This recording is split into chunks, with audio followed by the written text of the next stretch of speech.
We have a 2-day short course. I'm honored that you are all here. 2 days is too short. The topics that we're going to cover are enormous. As everybody here is aware, the world is changing, and the world needs to change. And humans hate changing. We're really bad at it, too. We're terrible at it, which makes everything that much more complicated. I wound up taking this direction with a background in evolutionary ecology. One of the interesting facts about my academic background is making me feel quite ancient at this point. At the time my wife and I were going to be starting on a PhD, there were 2 graduate schools in the United States that offered a PhD in ecology. That's how old I am. One of them was the University of Minnesota.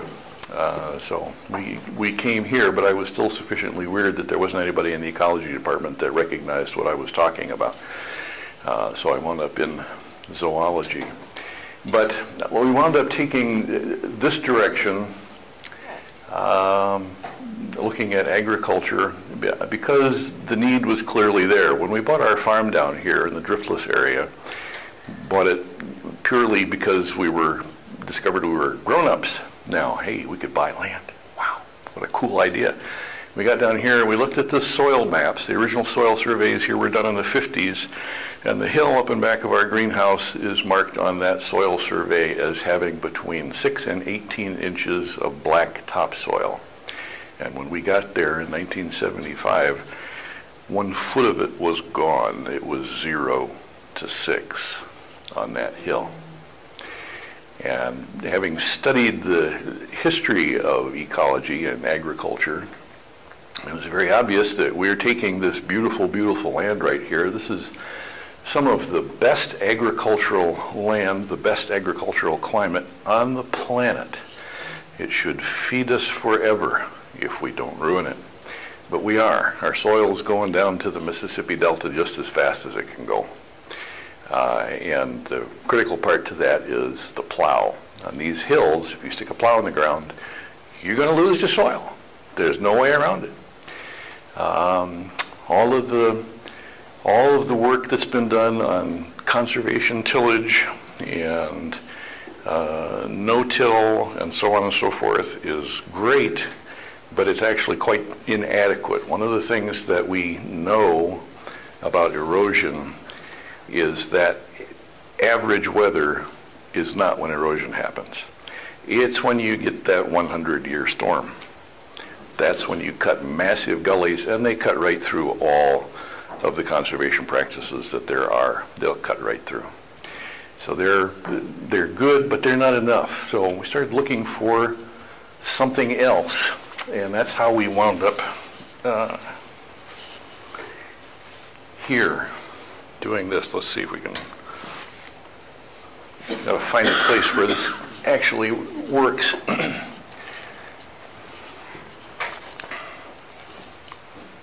Oh, come on. There we go.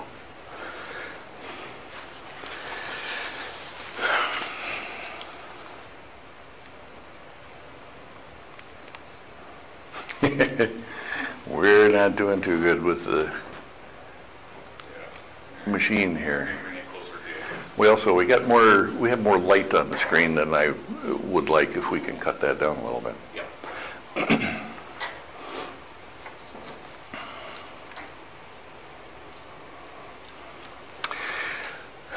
So we have a concept of what a farm is. Literally, close your eyes, think farm, and see that image of a farm that is in all of our heads. And this is pretty much what everybody will see. This is, in fact, a USDA icon of a farm, and that's what we all see in our heads. Green predominating, the red barn and the silos and the tractor and a little bit of brown dirt. And this is what we think farming is, but this is not what farming is. This is what farming is. And we actually drive through this and don't see it because it's horrifying. What you're looking at there is absolute death. This is the number one underlying principle of modern agriculture. Kill everything except the crop. The Native Americans who invented corn in the first place not only would be, they are horrified at this. This is not ever what they had in mind for maize. And here is the other part of the problem. That's Tokyo, I think. These are mega cities. They didn't exist 50 years ago, but they're all over the planet now, including mega cities in Africa. And they're growing all the time. We're still growing. And we need to feed people one way or another.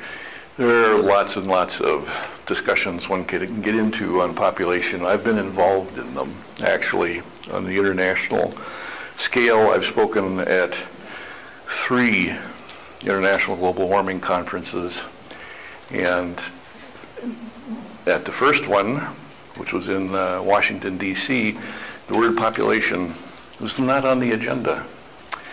We got to the second one, which was in Cairo, Egypt, and the word population was not on the agenda, and I threw a hissy fit. We went right up to the people who were in charge, who were the Egyptians, and said, "You have..." I made a scene. And you've got to put it on the agenda. I said, well, you can't talk about population. The Muslims and the Hindus don't want to talk about population. And the head of the United Nations Environment Program was Mustafa Tolba, a Muslim Egyptian at the time. I said, you can't do it. No, you have to talk about it. And we actually got, finally, in the paper that came out of that, the word population was finally in there. You have to deal with the population somehow. But in fact, at this point, it's pretty clear that the world per se is not going to do anything intelligent or concentrated about population. It's simply, we're going to continue breeding until something stops us. Yes, and this is our house. This is the way we live. So having seen the soil being gone, there is a history here that we don't teach our children in grade school, and we should. There are cities in Italy that are 50 miles inland that were seaports when the Romans ran the world. And there's now 50 miles of silt washed off of their hills because they were growing wheat on the hills of Italy until it was completely ruined, and then they grew wheat in Egypt until that ran out. And those were major factors that brought the Roman Empire down, along with a lot of other things. But cities 50 miles inland that were seaports because of agriculture. We have to find some kind of a different way. And the thing is, well, this was kind of my starting point here. We need to find something where you don't till. We need to have food production that's equal. One of the constant complaints about sustainable agriculture and organic agricultural practices is, well, you can't grow enough food that way to feed the cities. That's not necessarily true, but you have to actually prove it. It has to be a technology that is not so radical that farmers will look at it and say, I can't do that. One of the bones I have to pick with the USDA at this point is there's actually a person in charge of alternative crops from the USDA in Washington. Went to spend a weekend meeting with him at one point, and what the USDA in Washington considers alternative crops is grapes. pumpkins, agritourism, hay bale mazes. And we got this audience of soybean farmers from western Minnesota, and they're, what are you talking about? This is not agriculture. And you know, if they wanted to become great farmers, they can't. They don't have the skills, they don't have the time, they don't have the labor available. You have to be able to give farmers a technology they can actually adapt to. In order for this to have any point to it, you need crops that are versatile. I was thinking this in the first place, but I had it pointed out to me on an airplane, actually. I was on the way to the global warming conference in Egypt. I wound up sitting next to a very charming young black woman with a fascinating accent, and it turns out she was born in the Caribbean and was just coming from Hawaii on her way to Washington. She was a PhD aquaculture researcher.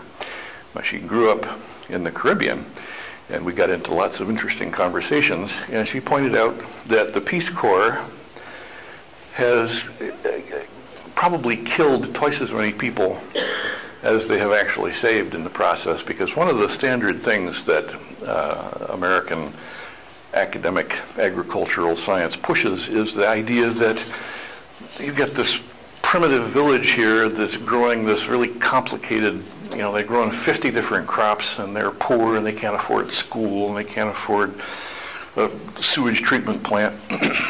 So what you need to do is to change all that and grow a cash crop. You know, everybody needs to grow coffee, or everybody needs to grow cotton, which is a real killer.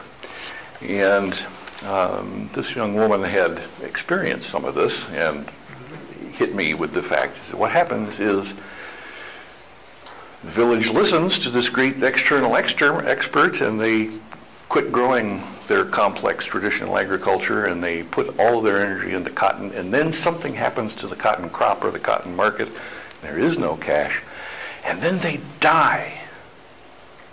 They don't just get hungry, these people die because there's no backup here in this system. There's nothing you can do with this crop that they were going to sell for cash.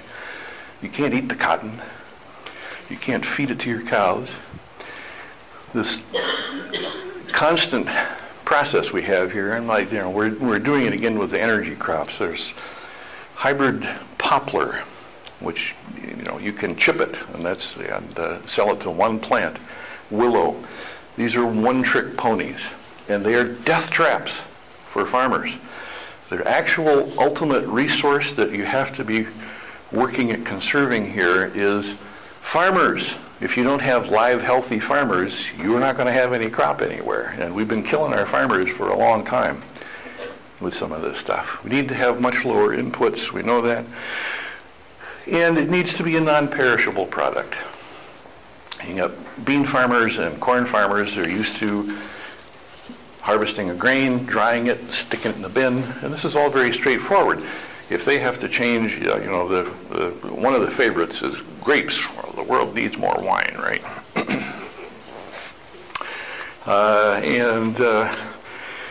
The skills necessary for dealing with a highly perishable, high-value horticultural product are completely different. It's much more dangerous for the farmer. And you need to be able to sell it. How many of you guys have had amaranth for breakfast in the last week? Okay. Did you eat it because you wanted it, or did you eat it out of pity? I have a particular relationship with amaranth. Okay. You know, yes, we can grow amaranth, but the market is very, very small. There are just not that many people who, you know, suddenly get an amaranth craving in the middle of the night. You need to be dealing with products that will actually sell. And there's the answer. Those are hybrid hazels. It's my other son, Perry, there. And you're looking at a full crop. The crop production here, you can't see it because they hide on the bushes. The hazel clusters are You can see them a little bit here. They're a little bit lighter colored at this point, but they specifically hide on the bushes so you can't see them, so the birds can't see them until it's time. But the production that you're looking at there, the food production, is equivalent to soybeans right there. So it can be done. Now, when I'm talking to farmers, which I try to do on a regular basis, bean farmers, corn farmers, a couple of them start to get antsy at this point, waiting for me to point fingers at them and say, you're evil, you're bad people. And this is really not true. Farmers are not evil. The whole system that we have here of modern agriculture was developed under the pressure of starvation. If you don't do everything you can this year, the village will starve.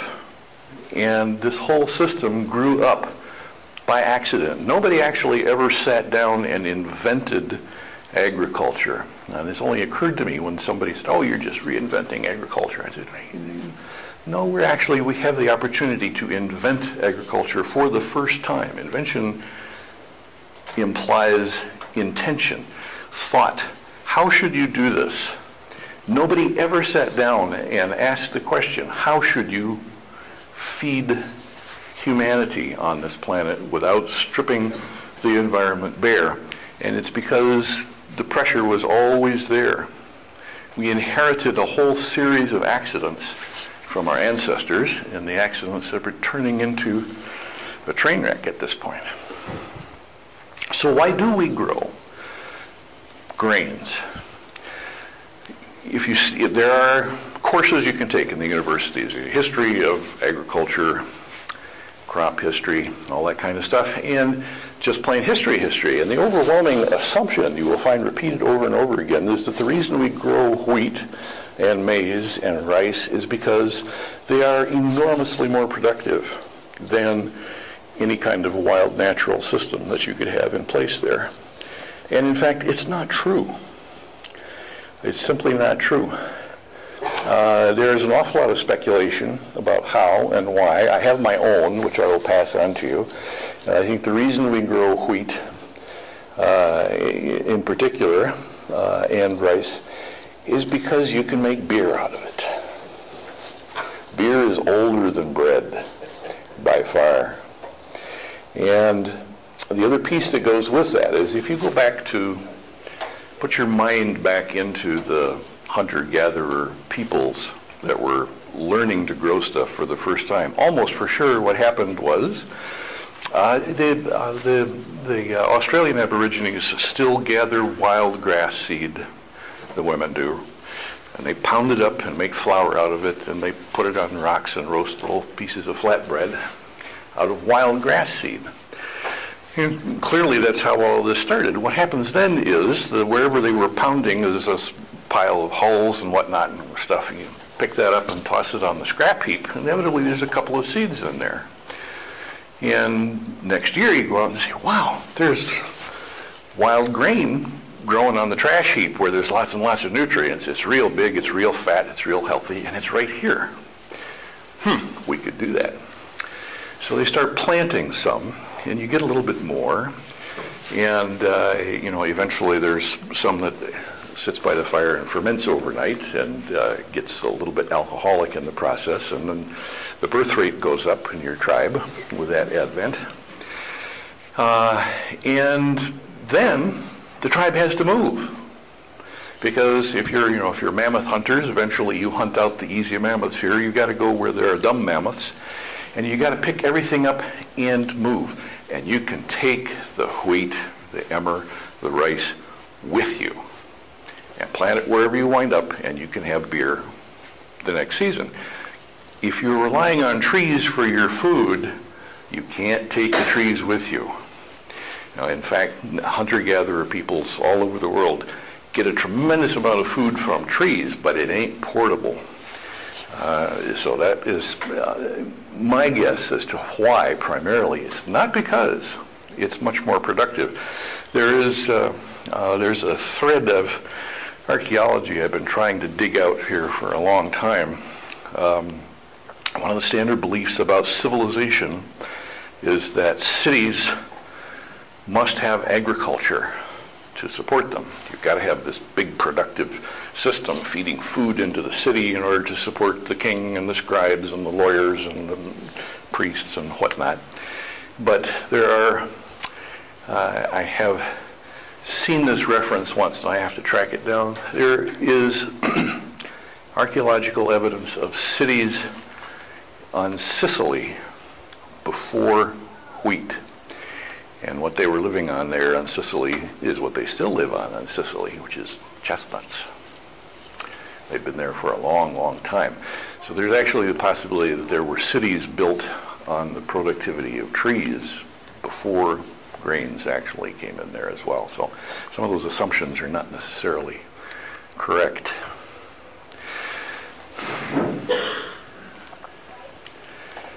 So I have to confess, there is a little bit of an academic squirreled away here in the back of my head. One of the things you do learn in graduate school is you really have to do your homework.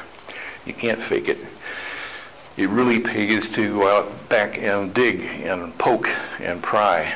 And if we're trying to look at how do you get food out of the world for humans, for cities, without wrecking the ecosystems that you're working with, one of the first questions you need to ask is, well, what are the natural systems that are the most productive? What's very, very productive? You know, cattail marshes are outrageously productive, but they're kind of tricky to work in. And ecologists use this. You're not really supposed to be able to read all this monkey business. The number that ecologists use is net primary productivity, which is supposed to be a measure of how much new photosynthesis is going on in this ecosystem over the course of a year. And that's the statistic they keep coming back to. This is a meta-study of studies of net primary productivity. And what they are finding is something I knew in the first place, but here it is. There are significant problems with inconsistency in the measurements. No, they're not. It's not significant problems. It's a complete disaster. This guy in Malaysia is using a completely different set of rules for how he gathers his data. This guy in Australia is using a completely different set, and they try to compare numbers, and it makes absolutely no sense. The whole methodology they have for developing this number is difficult, and this is their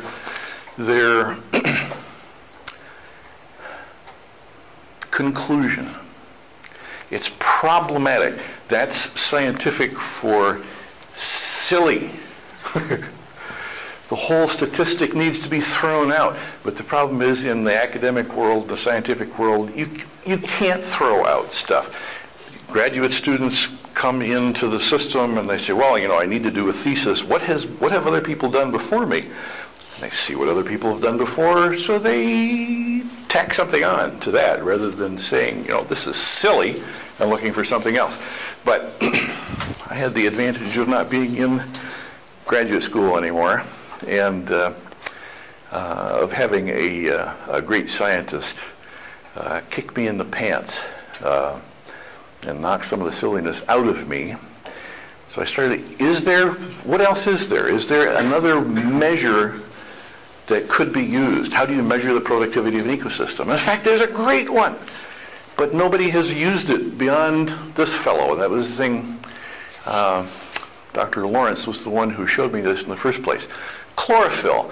You can actually go out and gather plants, grind them up, extract the chlorophyll, and you get a number. How many kilograms of chlorophyll per hectare are there in this ecosystem? And it works beautifully.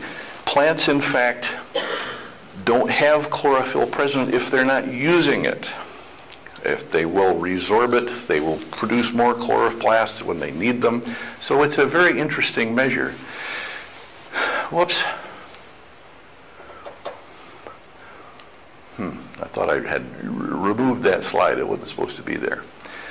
This is the numbers from this study, where he actually went out and compared these ecosystems in Minnesota over the whole year. He went out and, in April, in the maize field, there ain't any. May, June, you're starting to get small measurable amounts here. In the oak woods nearby, you start out in April. This is the advantage woody plants have. They don't have to grow a whole photosynthetic capture system from scratch. They pop it out on conserved wood. A savanna is a grassland with trees spotted through it. And in fact, that was what used to be growing on my hill, was oak, hazel, savanna. And this is a prairie. And this is why our friends at the Land Institute in Kansas have no farmers and nobody else in particular trying to follow their lead with the development of perennial prairie grass. Is in fact, it doesn't add up. The prairie ecosystem, the perennial grass system, just doesn't have that much capability to capture energy. There's not that much there. If you put these all together so you can see them all at the same time, there's the prairie. The maize field has got the dots. This is what we're relying on from our food production at the moment. And this is the productive potential of an oak forest. It's huge. It's enormous. There's way more energy capture here. And other aspects here. Woody plants stand droughts and floods every year that kill row crops. They just don't care. If it doesn't rain for a month in May, the woody plants, the oaks, are not affected at all. But your annual crop for the year is probably dead. If it doesn't rain at all, it won't germinate, you won't get going, can't get going. And they have better pest resistance, which is a very long, complicated conversation, but it's true. And we're not quite there yet. I'm convinced at this point that the agricultural newspapers just store these headlines and print them every year, because it happens every year. First thing you've got to worry that the field has got to dry out enough so you can get into it and get the plant in, and then it's got to rain on time, and it's one urgent disaster after another, the whole season. So this is what I came up with as a definition, looking for something to try to describe what we're doing here. Intensive production, agricultural staple commodities, not apples, not grapes, not almonds, but something like corn and something like beans. Highly domesticated woody perennial plants. The highly domesticated is really critical. One of the barriers to acceptance for this whole concept comes from oak trees growing on college campuses.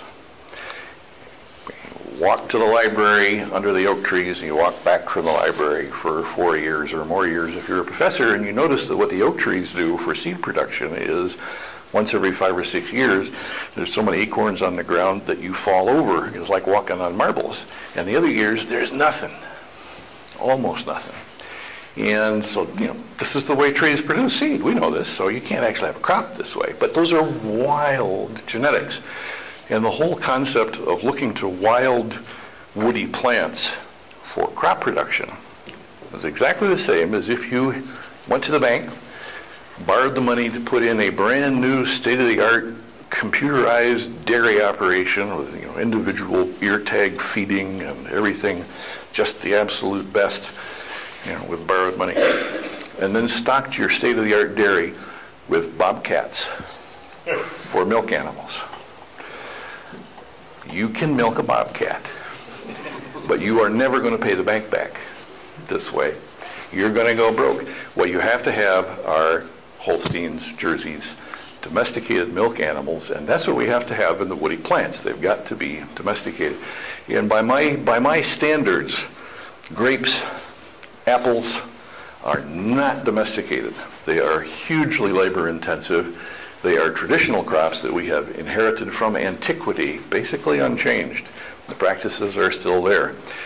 We can do far more. Why do we grow grapes on vines?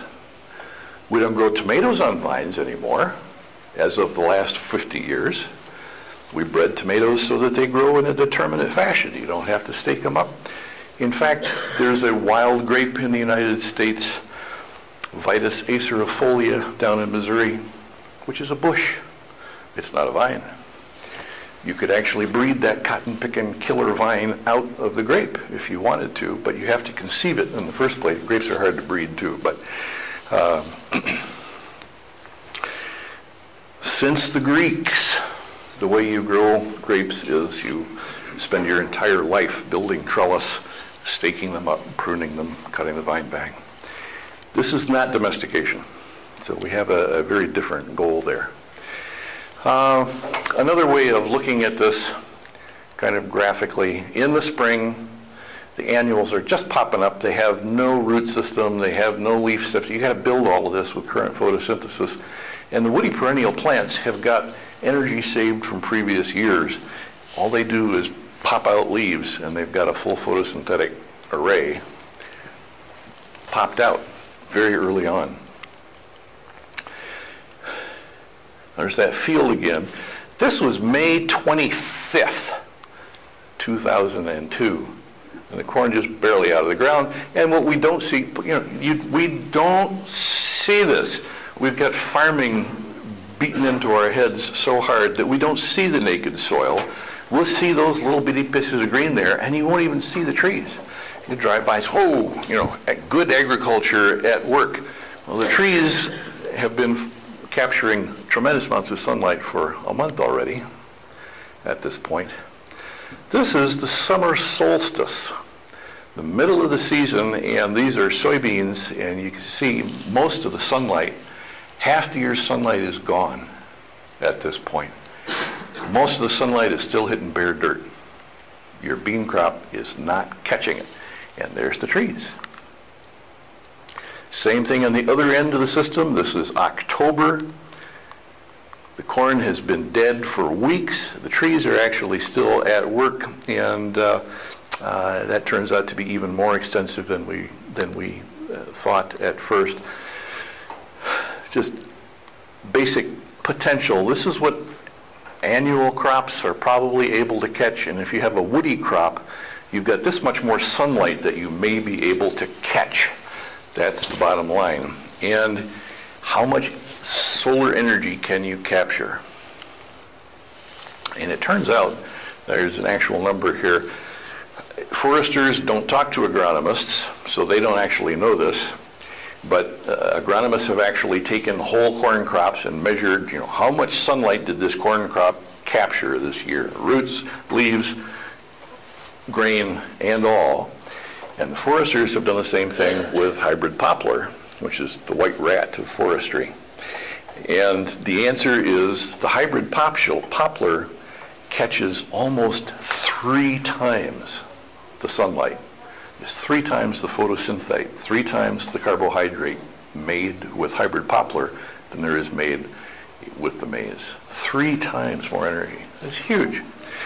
So these are chestnut branches, and they look kind of gray-brown, but there is a trick here which is not in the textbooks, which is that a 1/2 millimeter under that skin, they are grass green, and they are grass green all year, 365 days of the year.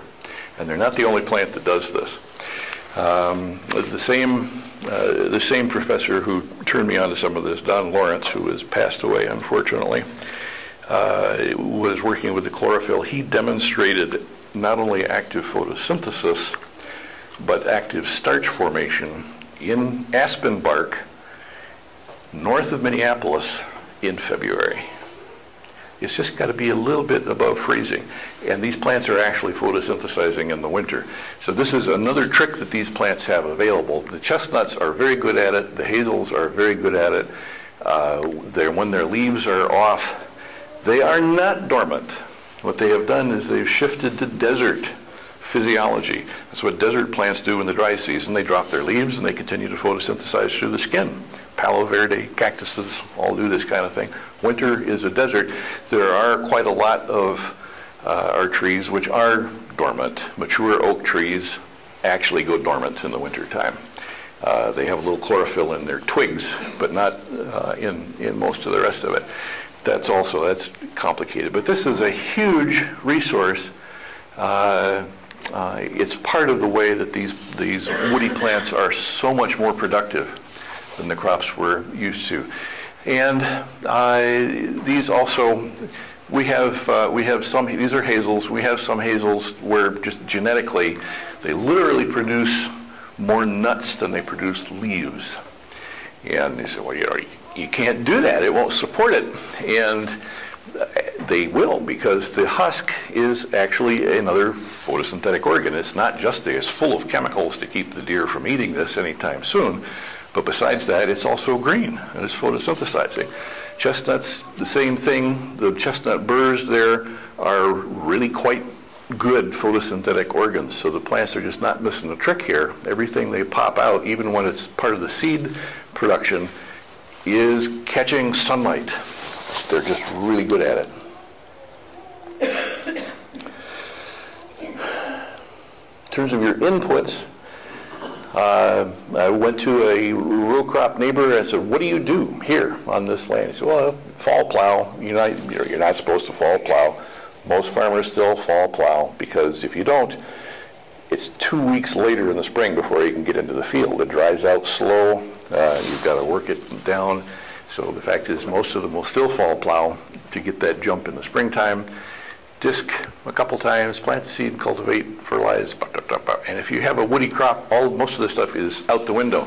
I made this slide up a long time ago, in 1988, and I left spray in there because I was assuming that at some point we were going to have to spray insecticide, fungicide. There's going to be a pest that we're going to have to spray for if you've got a whole lot of something. But in fact, at this point, we don't spray anything, and I've come to believe that we're not ever going to have to because of the way the system works, which we will get into.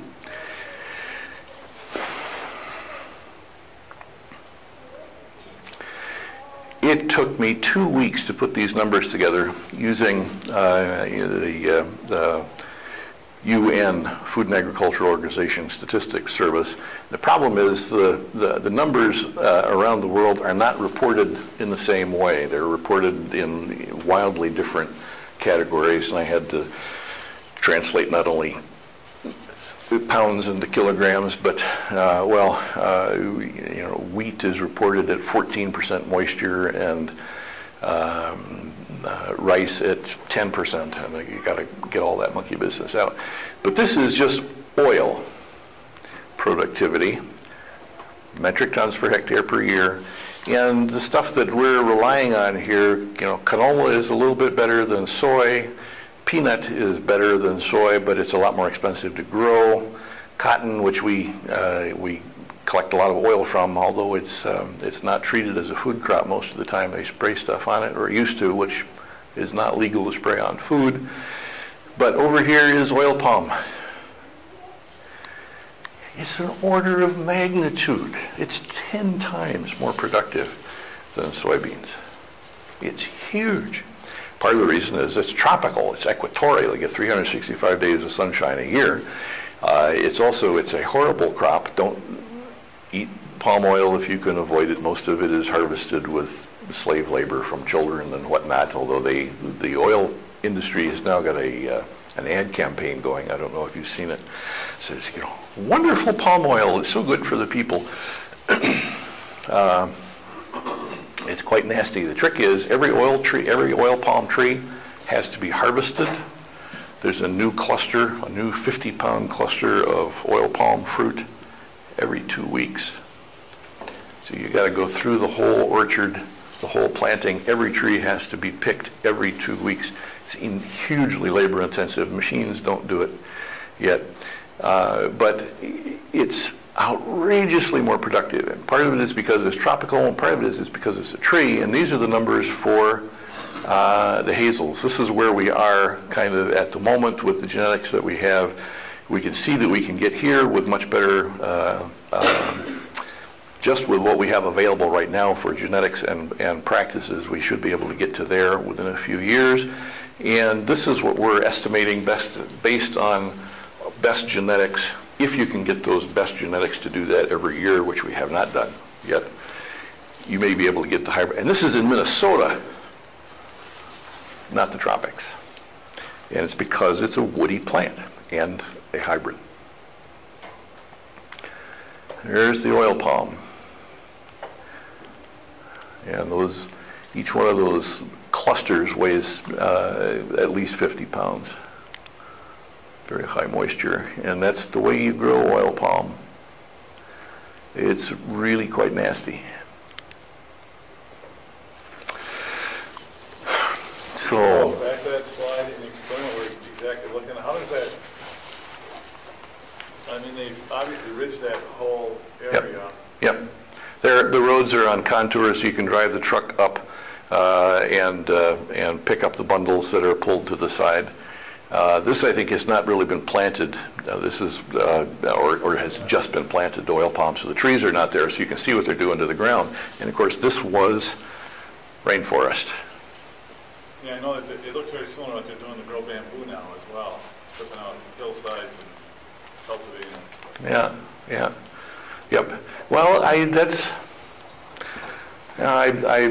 spent some time working in China, and I went there. I got a big kick out of it. They brought me there as a great foreign expert in chestnut, and they know so much more about chestnut than we do that it's not funny.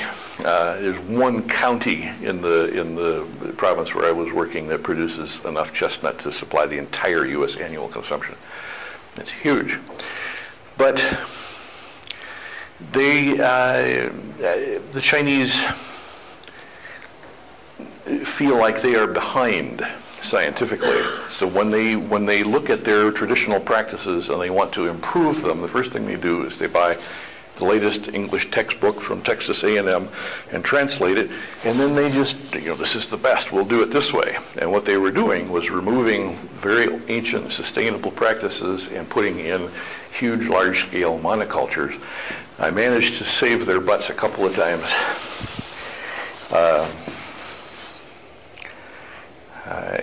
One of them, it was not obvious, but these are the kinds of problems that you get into. They were trying to grow chestnut in a hilly rice region outside the traditional chestnut area, but this was crappy rice ground. So they were up on a hill and they were planting chestnut on this deep tropical, subtropical clay laterite soil, and they were planting grafted chestnut, the very latest, the very best stuff. And I saw this the first time I was there, and the second time I was there 2 years later, they took me to see it, and it was up, and the trees were growing, and they were starting to flower. And I thought, this is really great. And I asked the question, which is, how many different cultivars do you have planted here? And I said, well, one, the best. Chestnut does not self-pollinate. So they had planted this whole 9-hectare tract to one genotype which was incapable of pollinating itself because they were going to do the best right off the bat. And luckily, it was one of these things, their scientists knew this, but never in the entire history of China had they ever had to think about pollination, because the whole frickin' mountain range is chestnut. There's chestnut diversity everywhere. You don't have to even think about it. But this was outside the chestnut range. And so they adopt best modern practices without really thinking about it. This is what the hybrid hazels look like. One of the things to keep in mind is that within a bush, each nut looks identical. So the diversity that you see in the nuts here, each one of these nuts is from a different bush. So you're seeing some of the diversity that we're working with. And we are working with hybrid chestnut, and we are now also working with the hybrid hickory pecan group, which we'll talk more about. And because of my background in what I was really interested in was what we now call evolutionary ecology, and there are 20 universities where you can go and get a PhD in evolutionary ecology, but the field didn't even actually exist in 1970. But I studied genetics and evolution, and there is a natural phenomenon in the world called a hybrid swarm, which is where nature reshuffles genetics on a very large scale. And I have brought this up with an audience with 60 college biology professors. I said, how many of you have ever heard the phrase hybrid swarm? And had one hand go up. It's this very specialized little piece of information that only population geneticists and evolutionists are aware of the phenomenon. But this is what I have done, is create artificial hybrid swarms with multiple species. The hazel hybrids contain primarily American hazel, European hazel, and beaked hazel. There are a bunch of others available if we want them. And this is kind of the result. Anybody ever seen a wild hazel do that? I don't think I ever have. You might actually find one once every 30 years. If everything turned out exactly right, the potential is possibly there in wild ones, but this is something that happens with the hybrids. You develop diversity in the hybrids that does not exist in the wild species. And some of the diversity is really crappy. It's not a matter of you make a hybrid and everything, all the hybrids are wonderful. No, most of the hybrids are crap. This is, we'll get into that when in genetic stuff. You've got to be able to go through and see the garbage and get it out. But the other hand, some of the hybrids are quite gorgeous. And the way you do this is by taking unbelievably huge amounts of data. This is our database. This is the Hazel database. And actually, each one of these lines is a relation to a separate database for just that year, and you're only looking at part of the data for that plant there. And you have to do this with a computer. Your brain cannot keep track of this information. Only the personal computer makes this possible to do.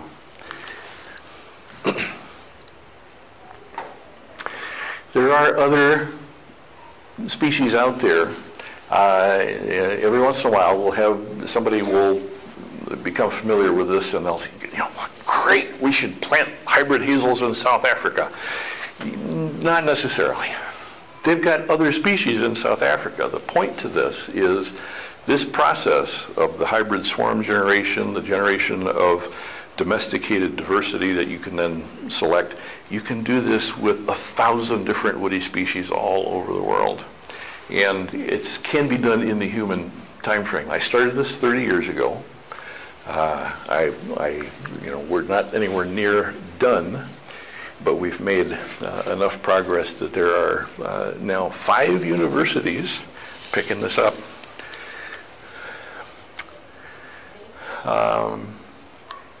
Early years with the hybrid hazels.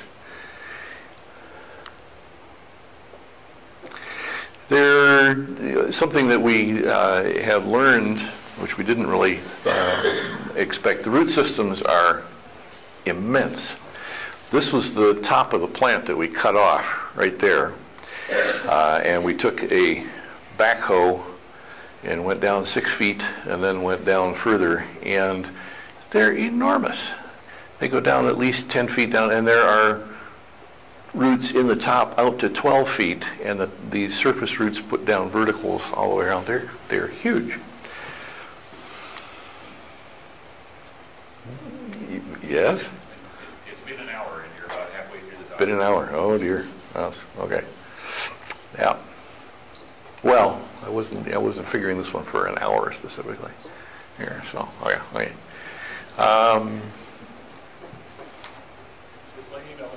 Yep, okay.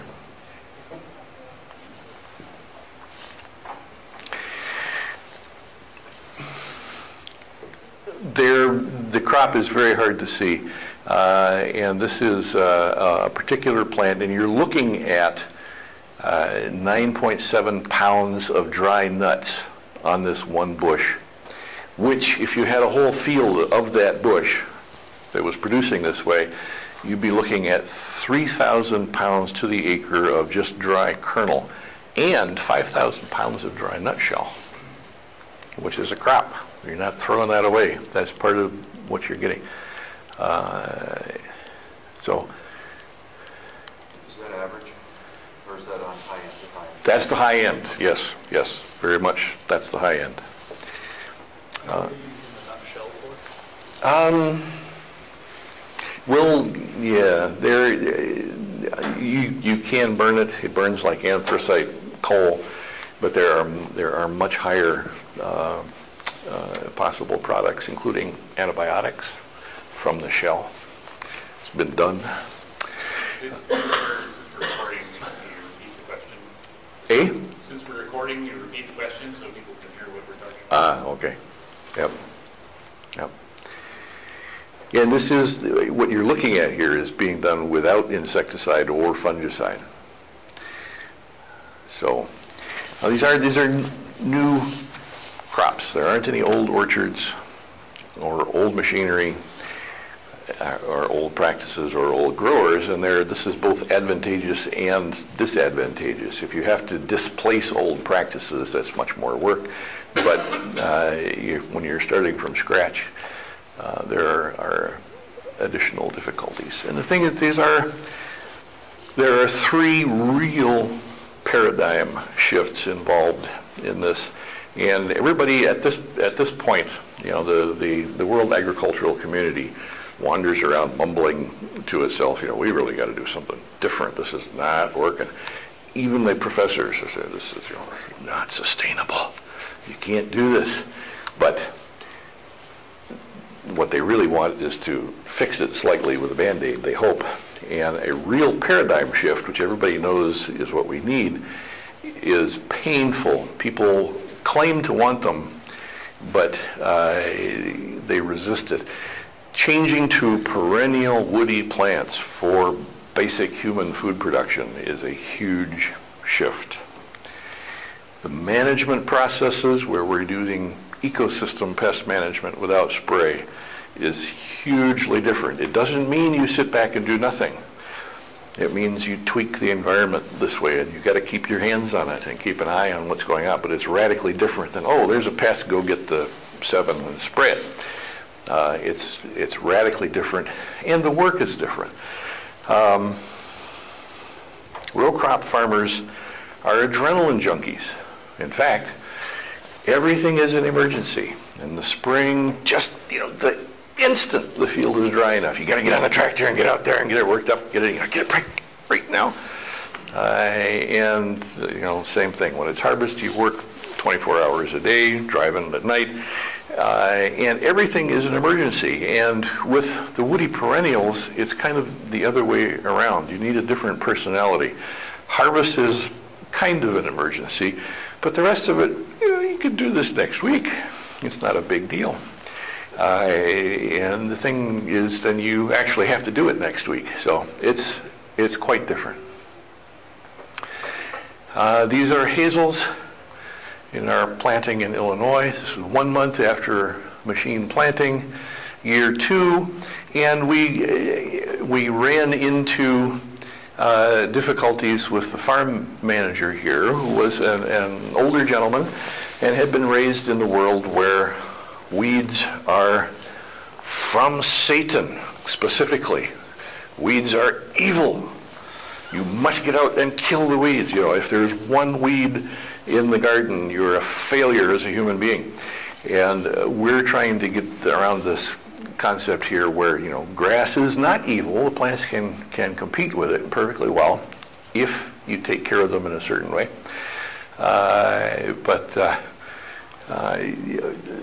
We couldn't prevent him. He went in here, and this was cleared out with 4 kids with weed whackers, so he had to go back and show, okay, see, this plant is dead because you hit it with the weed whacker. And over here in the grass, the hazels are doing just fine. So changing all of this is tricky. Year 4, we're past that. This past season here, this was a long movie, which we're probably going to stop before it gets there all the way, but we'll run it just a little bit so you can see what a hazel field actually looks like.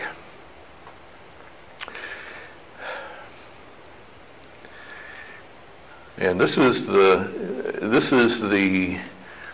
uncared for end of the planting. These plants never got weeded and never got fertilized. And consequently, there are holes, and the plants are all kinds of different sizes. You can see color variegations. If it's pale, it means it's probably under nitrogen stress.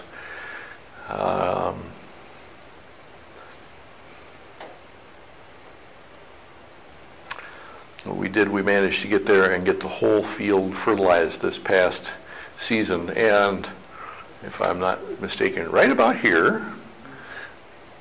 from here on, these plants got fertilized once in year 2. And the difference is enormous. There are lots of ins and outs to how and why this is true, but basically what we think at this point is these hazels, the hazel plant expects, if you'll allow the anthropomorphism, to live probably 500 years or so. They're very long-lived creatures. And what they're doing with their resources in the first couple of 3 years is socking everything into the roots. If they're the least bit stressed, everything goes into the root system. So you have to give them a little bit of backup if you want anything to be happening here in the human timescale. They go on. There's a lot of bushes there. We need your help picking them. These are our hazels in northern Alberta. This is 100 miles north of Edmonton. And they were growing, they were having droughts. So they're drip irrigated. They're not getting huge crops, but they're not dead. The plants can grow quite rapidly, although these are greenhouse grown plants. There's a 2-year-old hazel, a 2-season-old chestnut. Getting them to do that in the field is very, very difficult. The pest management is permanent habitat. We have a whole section on this. They're in a cornfield or the bean field. There's no place here for predators or parasites or diseases of any of your pests to live. There's no place here for anything to live. With the woody system, it's a whole permanent ecosystem. There's room for the other species to be there. We haven't had to spray, and so far I think we're not ever going to have to. Hazel harvest, it's by hand or by machine, we think. This is a blueberry picker picking my hybrid hazels down in Nebraska at Arbor Day. And you'll see the back end of the machine in a second here. This is the chief engineer up there driving it at this point, and he said the hazels pick better than the blueberries do. That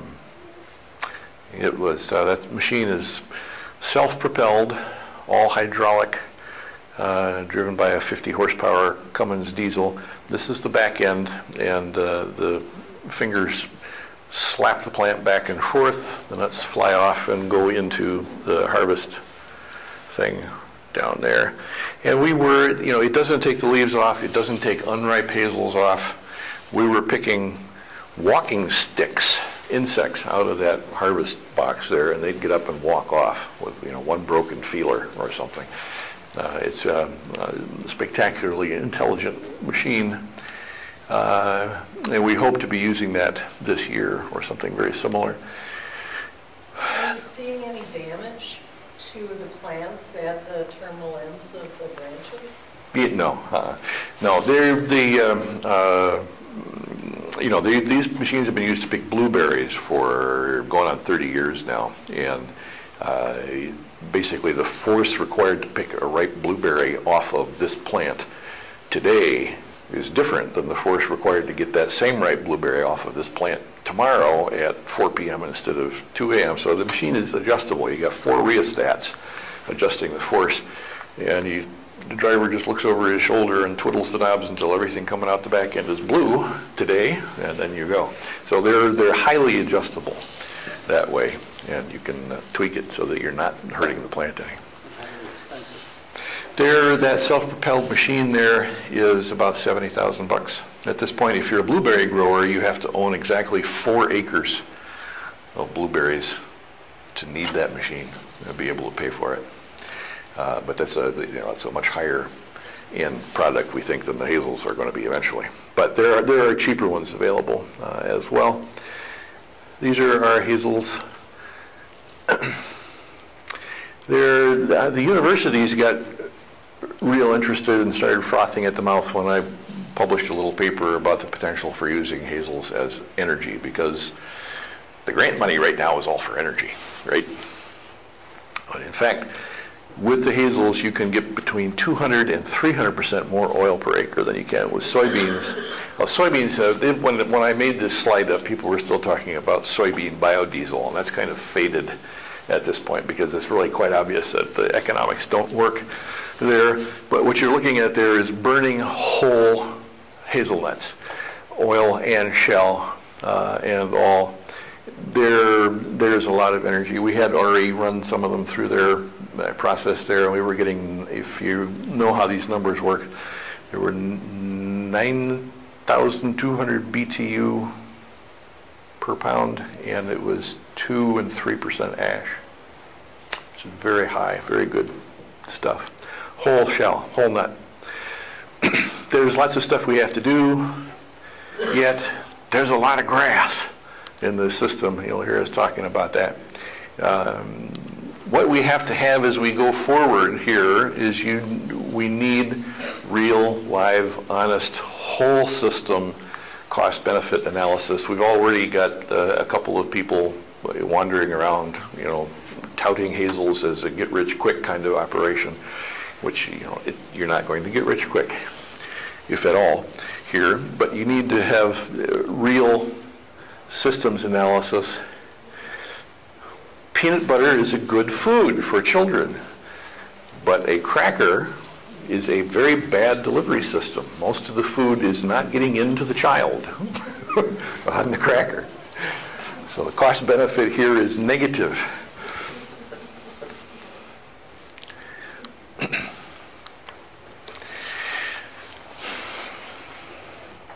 This is something people are not good at. And it's something that we have to work at. We still, this is pounded into us from every direction in the culture that we're in right now. The corporations report quarterly how spectacularly they're doing with their profit-making enterprises. And if you ask them, okay, so what are your numbers going to look like at year 10 from here? They not only don't know, they don't care. But they have absolutely no idea, and not planning for the long term is a major part of why we are in so much trouble as a species. Multiple options. We're working on large-scale demonstration right now. Financing comes up all the time. We need somebody to launch a hazelnut bank, because this is a thing, it's going to cost $3,000 in year 1 to plant an acre of hazels. It's going to cost another $1,000 in year 2. You got no cash flow coming in here. When you go to the bank and tell them this, if you've got a bank that has apple orchards in their customer base, they may be able to comprehend what you're talking about, or strawberry growers. But if you're talking to a bank that just deals with bean and corn farmers, they freak out with these kinds of numbers.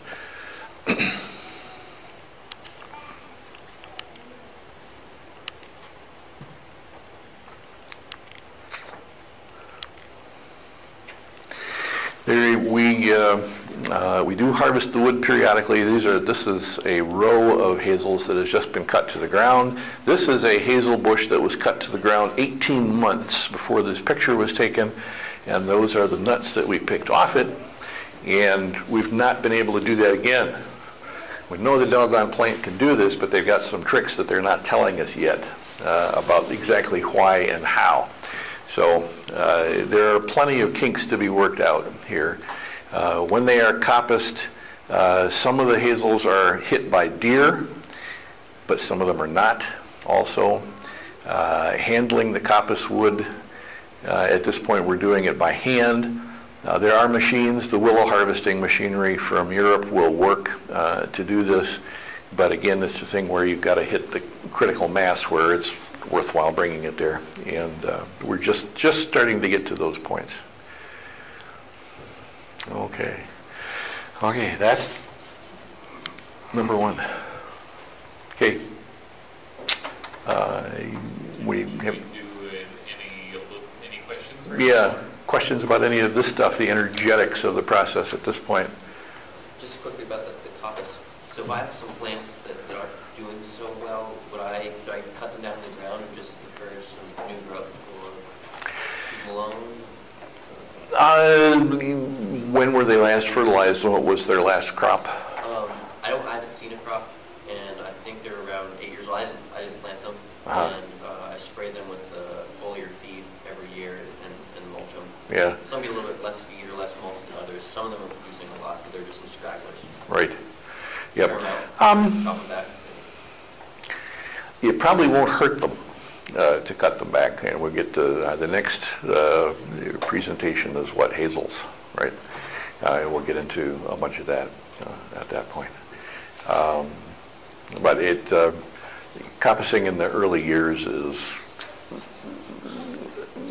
problematic. It might be something that they're higher up on the hill. Yeah. Less Yeah. on top. They are. They're in their first 15 years of life. If they're under stress from any source, they'll just automatically sock everything you give them into the root system, and you won't see anything going on up above ground. So I guess that's probably, they're just accumulating there. Okay. Should we take a little break?